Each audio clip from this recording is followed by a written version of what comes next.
Saraswatyayi Namaha. Dear students, I would like to share some of the tips of how to be a topper in the exams. If not topper, at least you will be facing the exams confidently and getting good ranks. Certain things may be commonly heard, but at the same time, some special issues I would like to bring to your notice. There may be many books available on how to study, but in the present day context of 2020, when commutation is a very big problem, it will take about 1 hour to go to a place, and a lot of entertainments and other disturbing situations are there. How to go about under these competitive situations and in troubling situations. One is, whatever the things you are having, you have to make the best use of that.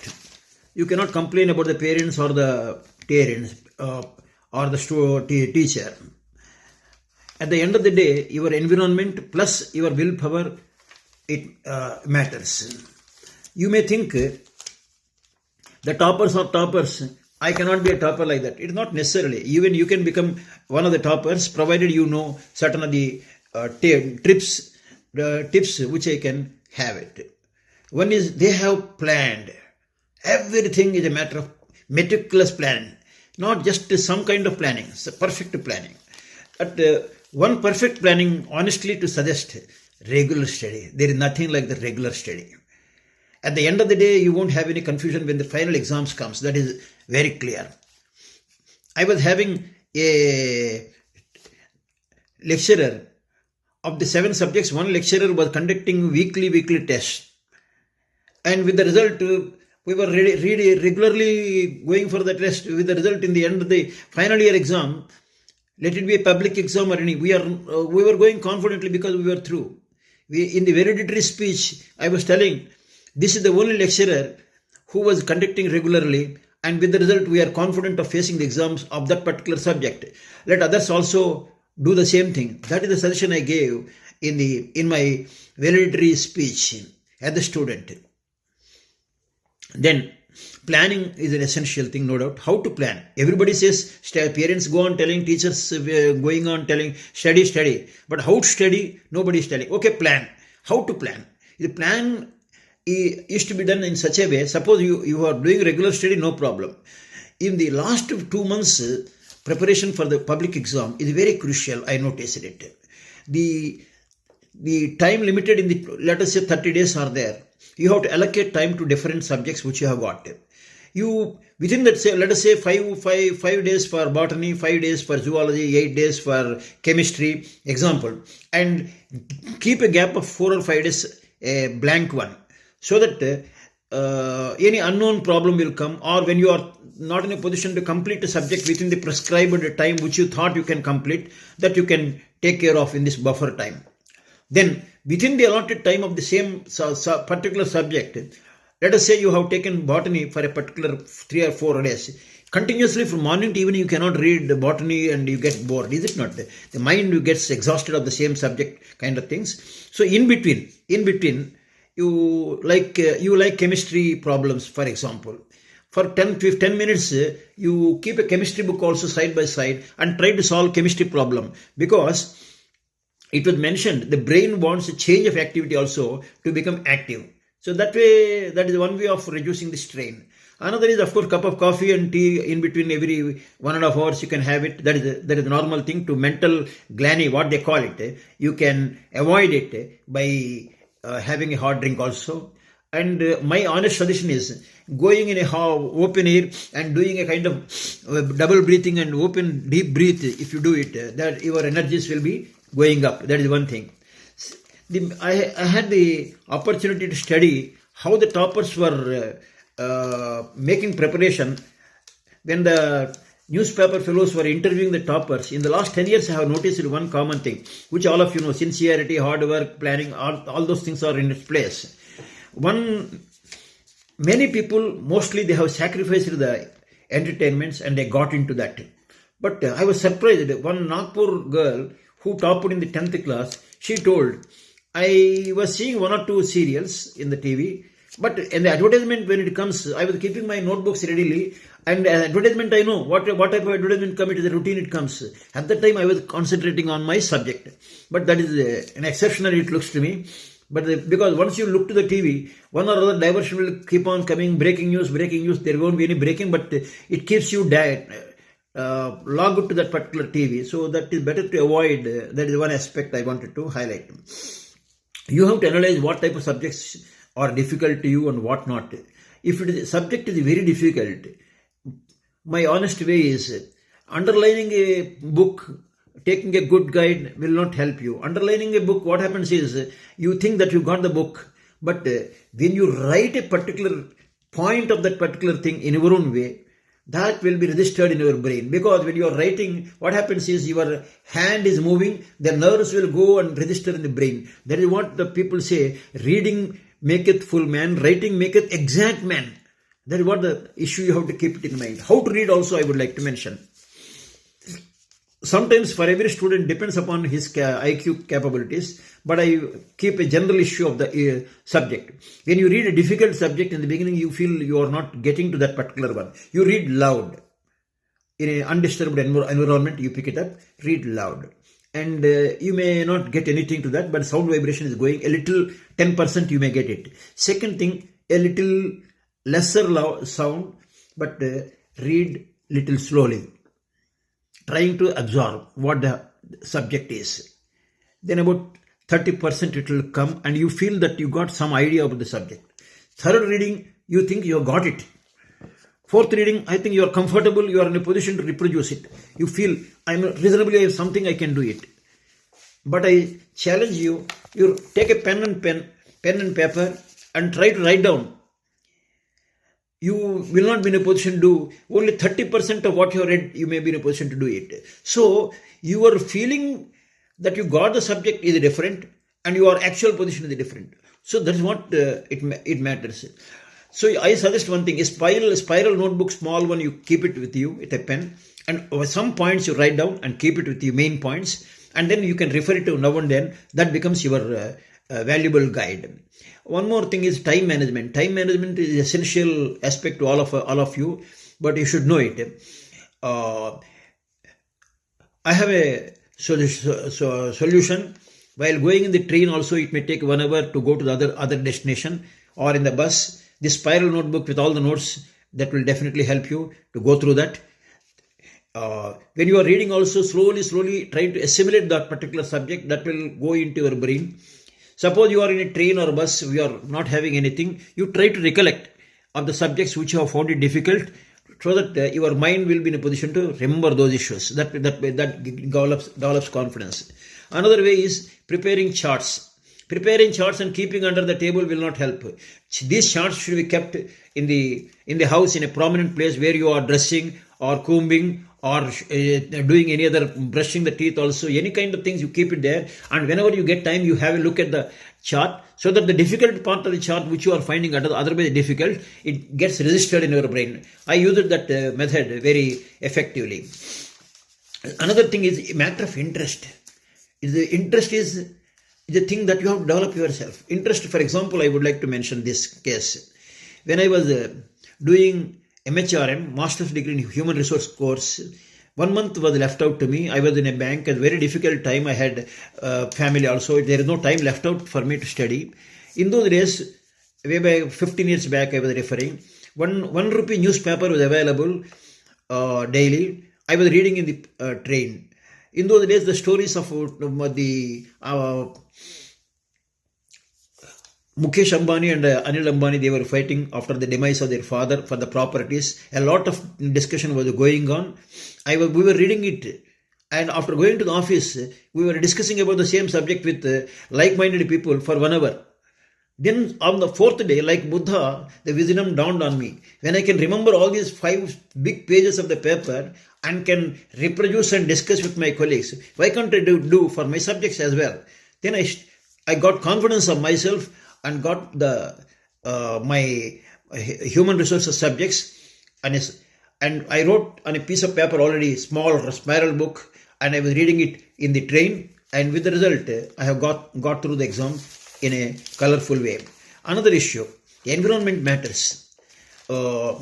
in the earlier stages, in the maybe when I was in the fifth class, environment was in a playful situation. My rank was 12th. My father was very jovially telling, you see that girl is having 7th rank, your number is 12th, where 25th rank, very bad it was. Then after next year, my father changed the house.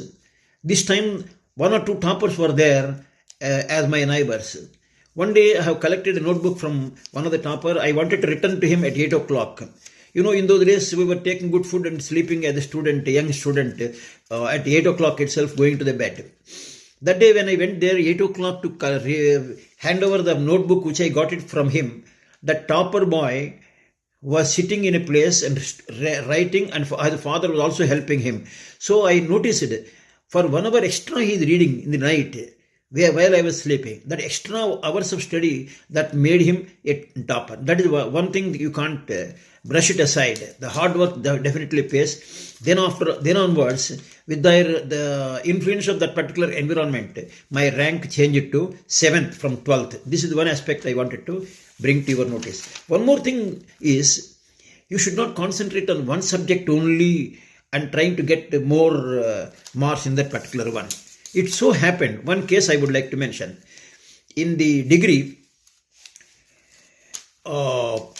first year and second year together papers were there. Example I am taking. Chemistry paper was so tough in the examination. Many brilliant students, they walked out of the paper thinking that in those days, March and September, 2 times papers can be written. So March exam, they have skipped it, thinking that they will write next 6 months because the paper was tough. But I hail from a middle class family. I can't leave it like that. I tried my best and wrote. Maybe I got lesser marks, maybe 48, 50% only I got it. Whereas in other subjects, I got good scores. With the result, in the final year, I got 58%. Final year means before going to second year percentage, 58. The other students, they went for the next 6 months after that, while the final year is going on without undergoing final year subjects, they have skipped some of the subjects, hearing in the classes, and 6 months they sacrificed only studying chemistry paper to get higher score. March they have missed it. They went into September next. With the result, they got 65%. So my score was 58% in the second year. Theirs is 65. But in the third year, they missed 6 months classes of the regular classes, because now and then they were concentrating on the chemistry paper, preparing for that particular one. And when the final exams results were coming, believe it or not, they were waiting for the result. They were telling themselves, when the results are going to come on that paper, so say 6 or 7 of us, we got 65%, we are likely to get first class, and Mr. Rao, myself, will 58%, he may also get first class. When the results came, all these fellows got second class, I got first class. The reason is, they were concentrating on the one paper, leaving all subjects of the final year. For 6 months, they have sacrificed the things. The point here is, continuous study of all subjects matters in an all-round way, rather than trying to get to one score in one. That will not help you. That you have to keep it in mind. The regular study and concentration on all subjects. One more point. Read a bird's eye view of all features of the subject. For example, my zoology lecturer was telling, we were having 5 chapters were there. He was telling there will be choice in the examination, so one chapter you can leave it. He was giving a generous shortcut.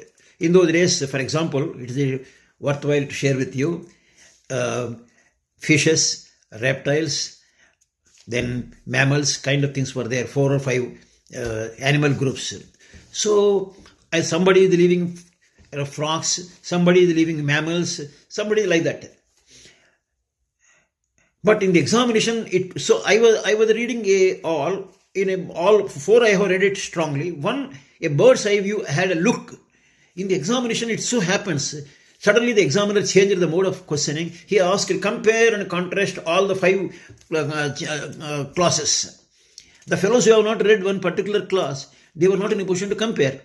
So what I conclude is, you should have a bird's eye view of the overall subject on your brain, if not depth of the all. You may be concentrating on some important questions, no doubt, but you should also have a broad view of the overall subject also, so that any unknown situation, you are in a position to manage the situation. That matters. That will boost up your confidence. Another thing is, while I was going to the examination in the chemistry paper, probably so many equations, so many things, I was confused whether so much thing I have read it. I was thinking whether I can remember or not. It is the anxiety that makes you feel that kind of things. When you compose yourself 2 minutes before the exam, the restlessness will come down and all the points will come out. Another secret I am telling to you, in the question paper itself, before I writing, as I told you in the earlier stage, a question looks like you remember it, but whether you are not very sure, you write some points whether you on a piece of paper itself, on the question paper itself, and if you can get some points there itself, that means you are in a position to write. Suppose you are stuck and you are not in the right into 3 or 4 points itself, then you can skip that point. You are assuming that you may be in a position to do it, but then go to another question where you are in a position to do that. Another point. Sometimes out of the 8 questions, you are supposed to write 5 questions in the examination. One question is well known to all, and that question has come. But the question was supposed to be, it's so big, running into 20 pages. Everybody knows that, and it's not possible to answer that 20 pages in for one question. For one question, half an hour we can give it, but this will take 1 hour. So half of the question is okay. That particular chapter, half the way should have been given. But the question was given in such a way that the entire chapter was to be written. I have skipped that question because it takes a lot of time. I can't do that in that kind of thing. And I finished all the 5 questions separately. Just I was glancing to another student who was writing, another colleague of mine. He is thoughtlessly, first question itself, because he knows the subject so depthly, he has studied probably. The first question itself, he was taking about 1.5 hours out of 3 hours. So he lost 3 hours. He could not do justice to other 4 questions. With the result, he has done over justice to one question at the cost of other questions. So the balance is lost. Either in the study portion, or in the preparation wise, or answering wise, or selecting a question properly and allocating the time and mentally reviewing whether you can do it or not. All these things have to go in a flash of a time, for which a balanced mind is required, a calm mind is required. Of course, I used to invoke the presence of Goddess Saraswati, and before touching the paper, I was praying to Goddess Saraswati to give me good thought, and the mind gets settled down, and then my pen was never stopped after that. This is one issue which I wanted to pass on. The developing confidence is your own prerogative. Others may confuse you or may underestimate you or mislead you, but somebody was misleading. You take Horlicks, it will be better. Horlicks, if you take, what will happen? You get more sleep. That you have to be sure. Then anything else I wanted to pass on? So another point, my teacher was telling, 3 years study in graduation makes you 30 years happy life, because you get a good rank and good job. Otherwise, 3 years entertainment, you watch it on the TV or WhatsApp, whatever it is, entertainment you are having, cricket, whatever it is, they later on 30 years of suffering, because you get a lesser rank and lesser job, you have to suffer. Another thing, a lot of subject is there, how to study, that fear will be there. That fear complex should go away. My teacher was telling, very interesting example. When you go for a meals, somebody gives you rice and other things, you say this is suffice, already plate is filled. But as you go on eating all things, you are in a position to complete it and you are in a position to take something more. Like that, the subject, when it is there, you don't bother about the subject, the bigness or the complexity of the subject, but take one thing at a time. That is the most essential. One thing at a time. I would like to draw the analogy of Arjuna. When he was asked to throw the arrow by Dronacharya, what you can see, he was asked. He said, I can see the bird's eye view. Bird's eye. Where he leave the arrow. Whereas Duryodhana was seeing trees, sky, everything. Then don't throw the arrow. That means your concentration is, if it is spread, you can't succeed. Concentration is the essential part. Whether it is a materialistically or spiritually or for a student or anybody. Even A lady if to cook properly, concentration is the everywhere. It is a matter of concentration, sincerity to yourself, to the purpose. Don't bother about anything else and concentrate on the present. The examples I told about the students concentrating on the past exam and trying to get more, leaving the present subjects, that will not take you anywhere. So these are the essential points which I wanted to share with you. But I want to conclude, the early morning hour study is definitely a very boosting period for the students. That is the essential position. Standing and reading also is good. In the sense it is a dynamic, in the sense the body is active rather than a sleepy position in one position. If you are sitting straight, sit straight, that is essential. That gives a lot of energies. That is and with sadhu sanghambu sakalarda sadhanambu, they say it's a good company that matters ultimately. Time management is essential, and you have to manage your time, your resources properly. Pencil, pen, everything, sharpen, everything, keep it ready. Don't get up every minute. Keep it ready. Your water bottle, keep it. The more you try to get up, your concentration is lost. But when you get up, you move a little. But when you study, you read, and then a little walk, you may have it. While walking, keep the particular paper in your thing and thinking what I have read it, mental review, and look there and assimilate. And that particular food is just like the food is getting digested, the subject also has to be digested. That is how you will be succeeding in the attempts. So this is all I wanted to concentrate on this subject. The seriousness, sincereness, and hard work. These are the bedrock issues. And all the best.